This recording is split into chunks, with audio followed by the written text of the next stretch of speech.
देबो तनिया हाथावाला पावाए मनी कसुवाला देबो तनिया हाथावाला पावाए मनी कसुवाला देबो ए सोहाग के हर दिला देबो ए नारायण तेला देबो आठ ही काठ के मलवाले मलवा ताज मलवाय नारायण तेल ला देबो ए सुहाग के हर दिला देबो।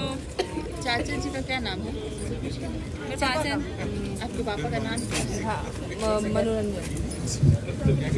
पापा हो मनोरंजन पापा धन रौरा बानी जी कहिया के हर दिशा चल रौरा बानी जी कहिया के हर दिशा चल रौरा बानी जी भैया हो रमना भैया धन रौरा बानी जी कहिया के हर दिशा चल रौरा बानी गली गली हल भइल नीलुआ के चुमे के नीलुआ फरार बिया ड्राइवर के लेके नीलुआ फरार बिया पंडित जी के ले गली गली हला भइल नीलुआ के चुमे के